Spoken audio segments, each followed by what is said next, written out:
What's going on, guys? Welcome back to the Kicks Reasons channel. For today we have a great classic from Reebok, all the way from the mid 90s in this absolutely beautiful classic Reebok box. And this is Reebok the Sorcerer.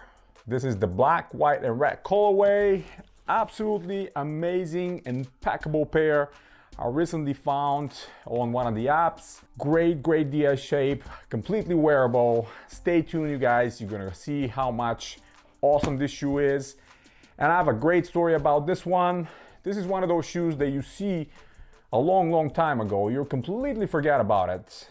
And then 20 years later, it shows up and you're like, man, how did I forget about this one? This shoe I saw when I just finished high school in stores being sold, and I really liked it. But for some reason, I absolutely forgot about it. I haven't seen it in so many years, not even on pictures. This is almost impossible to see even in the internet or anything. There's a lot of those forgotten models, and the Sorcerer is one of them. What?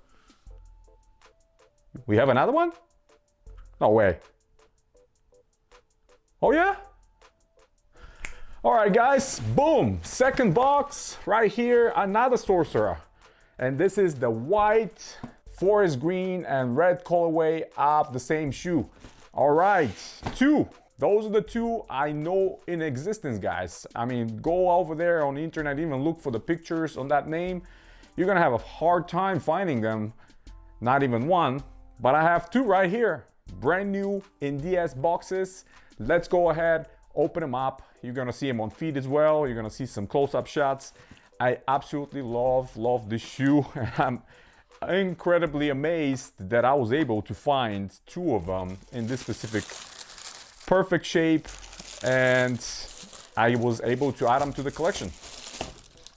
Pulling them out of this super tight box. This is how those boxes were back in the day. No matter how what size shoe you had, they always stuff them in these boxes, super smushed, always like that. But let me flip this box right here. I'm gonna pull the other one as well, and we're gonna see them side by side. Exact same shoe, two different colorways. One is the white, black and red. The other one is the white, forest green and red. Very similar, but of course there's differences, and we're gonna look at those right now. Boom. This shoe is absolutely amazing, guys. Check this out. Look at this, absolutely great colorway. Look at the piping around. This was one of the things that really drew me into this shoe, kind of the outlined black kind of trim right around where the paneling is. And this goes all the way around the shoe. Of course, at that time, we had that minimal branding right here on the heel with the vector. Absolutely love that era when they put smaller vectors or different brands, and the whole shoe actually had to rely on beautiful design to be recognized what it is, and not some giant over branding, which I absolutely hate. And in the back, we have two Reeboks, one on the pull tab and one extending down on the pull tab.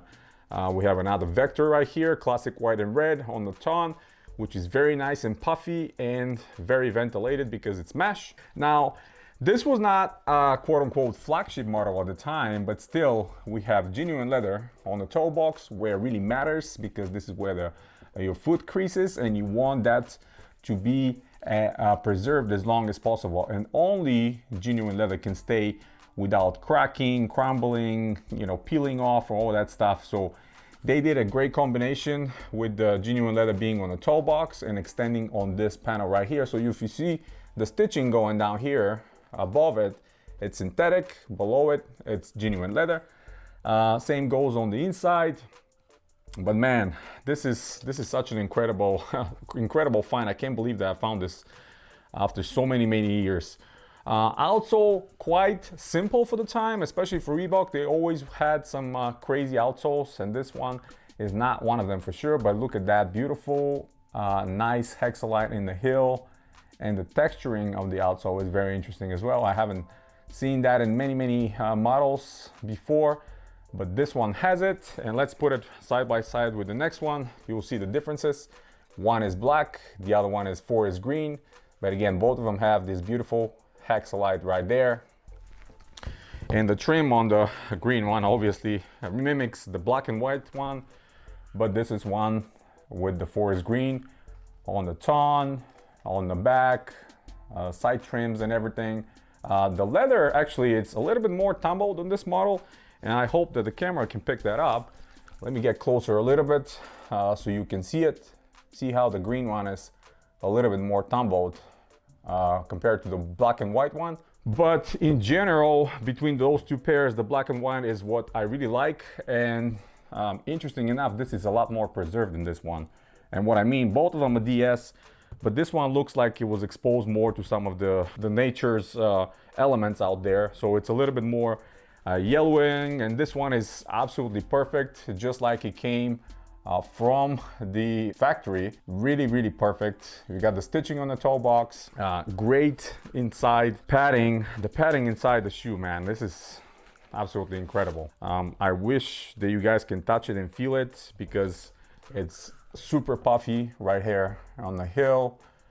We have Reebok down on the insole, which unfortunately cannot be pulled out. And I believe the insole is polyurethane, but it's not crumbling or collapsing or sticking. Normally these PU insoles, like on the Question and some other models that they used to use, are very prone to deteriorate over time. Not this one. This one is actually perfect. Let me show you the label real quick. I'll flip the tone around and you can see how great this tone is done. By the way, here is the label on the back side. Well-trimmed tone, very, very puffy and nice. Not held by bungees in the bottom, unfortunately, but that's fine. We have also a mesh-made lace loop here in the middle. And the midsole is still very soft. I mean, they're not using polyurethane for this one. This is kind of a poly-like compound. That's why it's not cracking or crumbling. So you can press as hard as you can right here and it's never gonna crack, guys. This is the only thing you can happen to this one is maybe sole separation in the future, but that's easily fixable. We have nice kind of a round laces on it as well. And this is how the shoes were actually sold back in the day. Lace through the first loop and then on the X to the top, and it's up to you to figure it out how to lace your own shoes. But man, this Hexalite is very responsive, still very soft, still very nice.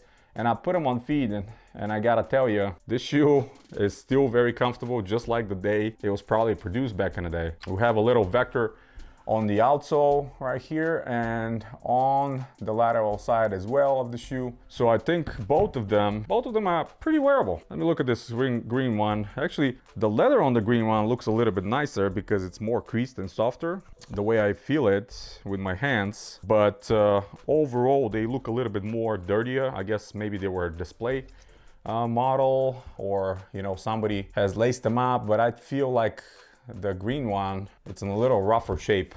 Interesting enough, the Hexalite actually on the green one has a little bit of a different color and it's textured differently. So check this out.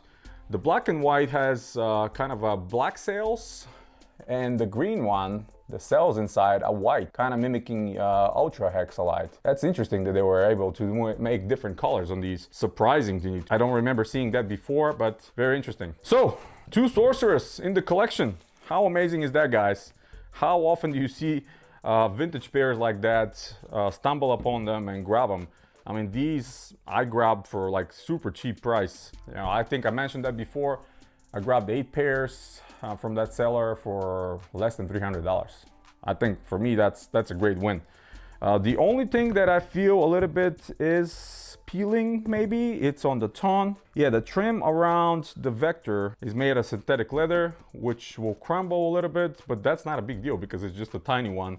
Even if you can peel it off, still gonna be fine. I don't know if you can see it right there on the top side of the vector. That's not a big deal for me. Definitely wearable. I can put these on feet and walk around them and rock them with no problem. People will be surprised, what is this? And they will ask you, trust me.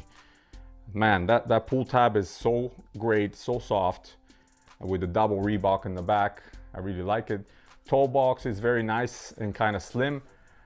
See, at the time, Reebok were doing a lot of this, you know, raised toe lip with the stitching. I really like that a lot.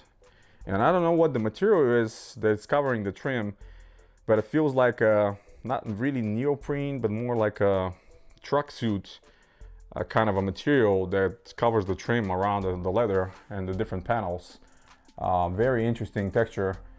Whoever designed that one, I'm not sure who's the designer, but whoever designed that one really did a great job. We have 1, 2, 3, 4, 5, 6 only lace loops. Normally at that time the lace loops were 7, but this one is 1 less. And yeah, boom, 2 Sorcerers, guys. Super comfortable. I really like that shoe. I'm so glad being able to acquire not 1 but 2 of them, add them to the collection. Again, I have a ton of other different OGs around me that you guys are gonna see in future videos. It's the month of October, so keep posting your pictures of Reebok. Keep adding some more to the history of the brand. I'm gonna continue to spread the word. And you know, with my channel, we're talking about real things. We're educating people on beautiful pairs like that, and there's no hype. That's why I'm here for, guys. Thank you very much. Hit the thumbs up if you like the video. Stay tuned to the channel, and until next time, guys, you have a wonderful day.